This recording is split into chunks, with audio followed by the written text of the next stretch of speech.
साहब क्यों नहीं बात करते, वो उनकी बात नहीं क्यों नहीं करते जो ड्रोन हमले हो रहे हैं। डॉक्टर साहब वो जो रियासतें कर रही हैं तशद्दुद, उसके खिलाफ जो रिएक्शन पैदा हो रहा है उसके बारे में तो बिल्कुल नहीं बात करते। ऐसा डॉक्टर साहब हर हवाले से हर वो चीज़ जो इंसानियत के जो है वो मंशूर के खिलाफ हो, जो इंसानियत यहाँ एक बात उनका ये ऐसे ही है कि आप एक इंसान को मार रहे हैं और जब मारते चले जा रहे हैं, बहुत सारे लोग वहाँ हमसे सवाल करते हैं कि जी मेरा क्या कसूर है कि मेरे अगर हमसाये में एक दहशतगर्द है, ड्रोन हमला हुआ, वो तो मर गया, साथ मेरी फैमिली मर गई। बहुत सारे सवाल करते हैं, उनके हकूक के लिए आपके इदारे से कोई आवाज़ नहीं आती। मैं इसके हवाले से ये कहूँगा कि डॉक्टर साहब, डॉक्टर मोहम्मद ताहिर अल कादरी साहब, उन्होंने हर उस मौका पर, हर उस जगह पर, हर उस लाइन पर उन्होंने बड़े डट के और शानदार अंदाज में और जुर्रतमंदाना अंदाज में जो है वो मौक़िफ़ अपना पेश किया है, जहाँ पर ही किसी भी जगह पर इंसानियत सोज कोई बात हुई है। अगर आप ड्रोन हमलों को लेते हैं, अगर आप दहशतगर्दी को लेते हैं, तो आप जो उनके जो बयानात हैं 2000 से ये जो हमारा अभी 10 तक जो सिलसिला चल रहा है, आप उनके वो प्रेस कॉन्फ्रेंस देखें, आप उनके स्टेटमेंट्स देखें। अब जो स्टेट के हवाले से बात आनी है, डॉक्टर साहब अगर 10 भी बयान उस पर देते हैं, तो जब तक हमारा जो स्टेट हेड है वो उस पर बात नहीं करता, तो वो जो ड्रोन हमले हैं उनको कौन किस तरीके से आप जो है वो उसके बारे में बात करके डॉक्टर साहब एक फतवा कुछ हमलों पर दिया है, डॉक्टर साहब क्या एक फतवा इस पे नहीं दे सकते जो स्टेट टेररिज्म होती है? हाँ देते हैं, लेकिन इसका फतवा बजाय इसके कि डॉक्टर साहब दें, ये तो इंटर स्टेट्स ये बात होनी चाहिए, और इसके लिए बेहतरीन जो फोरम है वो अक़वाम मुत्तहिदा है। क्या सही बात करने के लिए देखिए, मेरी बात है हमलों के ऊपर डॉक्टर साहब ने तो दे दिया, मजहब के ऊपर पूरी एक मैंने उनकी वो बुक पढ़ी, माशाल्लाह उन्होंने अपने पॉइंट को स्ट्रेंथन करने के लिए बड़े अच्छे पॉइंट्स लिए, मजहब से बड़े अच्छे रेफरेंस लिए। मैं कहता हूँ यही मजहब आपको ये भी बताता है कि अपने जानो माल के तहफ़्फ़ुज़ के लिए आपके अपने मुल्क की भी हिफाजत करते हैं। बेबस जो होते हैं लोग वो फिर कोई भी तरीका अडॉप्ट करते हैं। हमारा प्रॉब्लम यहाँ ये आ रहा है कि हमें ऐसे लगता है, यानी एक ये मैं खुद अपने से नहीं कह रहा बल्कि वो जो दूसरे लोग ये कहते हैं कि हम लोगों से आप ऐसा करते हैं कि हमें हाथ बांध के मार दिया जाए और हम जब जवाब देने पे आए तो हमें जवाब भी ना देने दिया जाए। मतलब ये जो एक कॉन्सेप्ट है ये मसाइल पैदा कर रहा है। यही वजह है कि 11-12 साल से हम वहाँ पे ऑपरेशन भी कर रहे हैं, फौजी ऑपरेशन भी कर रहे हैं। हर रोज़ हम ये सुनते हैं कि जनाब बस सब खत्म हो गया, ये मसला खत्म, वो बढ़ता चला जा रहा है।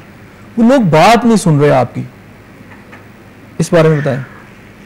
मैं फिर अपनी बात को वहीं से शुरू करूंगा कि ये जो स्टेट्स हैं इनके मबैन, जिसको हम इंटरनेशनल अफेयर्स कहते हैं, ये अक़वाम मुत्तहिदा का प्लेटफॉर्म है, एक बात। और वहाँ पर किसको बात करने की इजाज़त है वो है हमारे जो हेड ऑफ स्टेट्स हैं।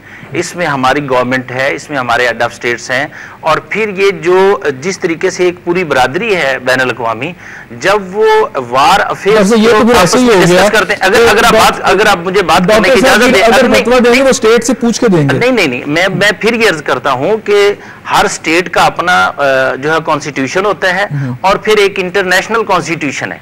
क्या आप डिनाई करेंगे उससे? नहीं। क्या हम डिनाई कर सकते हैं? नहीं। उसके अंदर ये आप अक़वाम मुत्तहिदा के चार्टर को पढ़ें।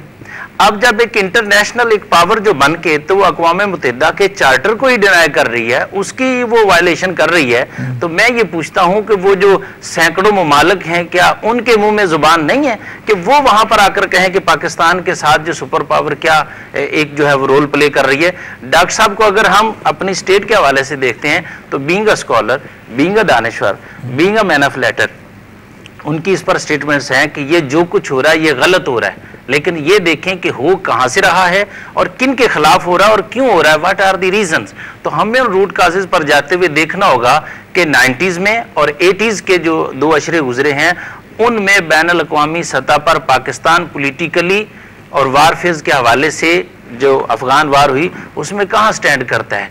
तो ये तो उन लोगों से पूछें जिन्होंने ऐसा माहौल क्रिएट करवाने में कोशिश की, क्रिएट करने में मुमीदो मुआवन रहे, और उन्होंने ऐसे मौके इंटरनेशनल उसमें तो हमारी स्टेट भी है ना, अगर अफगान वार करते हैं तो उसमें हमारी स्टेट मैंने तो एक ऑन द होल एक बात की है। तो लिहाजा डॉक्टर साहब अगर ऐसा फतवा देते हैं किसी स्टेट के खिलाफ, तो किसी सुपर पावर स्टेट को उस फतवे से क्या गर्ज है? मैं किसी स्टेट के खिलाफ नहीं कह रहा, मैं इन जनरल टर्म्स बात कर रहा हूँ कि क्या ये काबिल मुज़म्मत नहीं है कि एक रियासत, एक बड़ी रियासत एक छोटी रियासत पर एक झूठा बहाना बना के चढ़ दौड़े, लाखों लोगों को सफा हस्ती से मिटा दे, और जिस बहाने की वजह से वहां पहुंचे उसे आज तक वहां अमेरिका के वेपन्स ऑफ मास डिस्ट्रक्शन आज तक नहीं मिले जी, बिल्कुल, और वो भी यूएनओ के चार्टर की खिलाफवर्जी ही थी जी। ऐसे ही क्या हमारे उलमा का ये रोल नहीं बनता? और यहाँ के मैं कम्युनिटीज के जो यानी अकलीतों के लोग बैठे हुए हैं, क्या वहां बेगुनाह लोग नहीं मरे? आप लोगों को भी उस पर तो बात करनी चाहिए थी। इस पर मैं भी अर्ज करता हूँ, हमारी वो अकलीतें जिनका ताल्लुक उन ममालिक की कौमों से है, मैं चाहता हूं उनको मीडिया पर आकर कहना चाहिए कि ये हमारी धरती है। हम तो कह रहे हैं, हम तो बोल रहे हैं, हम तो इस पर स्टेटमेंट्स दे रहे हैं, हम तो इस पर एहतजाज कर रहे हैं। पाकिस्तान अवामी तहरीक के एहतजाज निकालें, आप मिनाजुल कुरान के एहतजाज निकालें, आप Minhajul Quran youth league, women league Minhajul Quran के आप एहतजाज निकालें कि कितने हैं। लेकिन ये है कि ये जो हमारे लोग हैं, इनको भी चाहिए कि जो इनसे इंटरलिंक्स वहाँ की कम्युनिटी है, उनसे बात करें कि पाकिस्तान हमारी धरती है, लिहाजा इस पर ये जो वायलेंस हो रही है, ये जो इंटरनेशनली इसको जो है वो सारा किया जा रहा है, आप खुदारा इससे बाज आएँ। आपको चाहिए कि अक़वाम मुत्तहिदा पर उसके चार्टर के मुताबिक इसकी रोकथाम करें और रोकथाम करवाने में हमारी मदद करें और वहाँ की कम्युनिटी को अवेयरनेस दें। वो लोग जो जैसे अभी चमन सरदार साहब कह रहे थे कि उनको तो इस्लाम की जो बुनियादी बातें हैं, बुनियादी तालीमात है, मुक़द्दसा है, उनका ही पता नहीं है कि इस्लाम तो अमन, मोहब्बत, आश्ती, इल्म मार्फत, खिदमत, भाईचारे इसका दीन है, ना कि वो दहशतगर्दी का दीन है।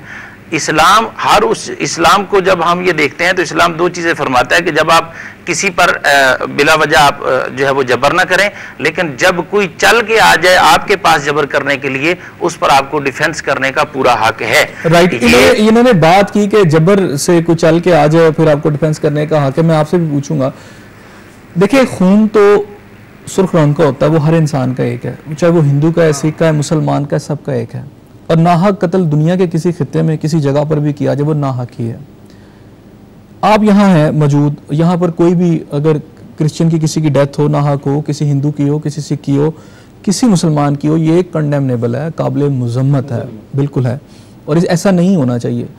लेकिन हम ये देखते हैं कि हमारी जो कम्युनिटीज़ हैं या हमारे जो अक़लीतें हैं यहाँ पर, ये उस तरह आवाज़ नहीं उठाती। क्या आप नहीं समझते कि इराक़ के अंदर जो कत्लेआम हुआ या अफगानिस्तान के अंदर जो कुछ हो रहा है, या चले हम ड्रोन हमलों की बात करते हैं, ड्रोन हमले यहाँ पर होते हैं, हमारी स्टेट तो कहते हैं जी हम कुछ नहीं कर सकते, हम तो इस वक्त हैं, हम तो कुछ रोल प्ले नहीं कर सकते, लेकिन उस ड्रोन हमलों में पाकिस्तान के अंदर सैकड़ों लोग हर रोज़ हलाक हो रहे हैं। अब उसका एक रिएक्शन भी डेवलप होता है।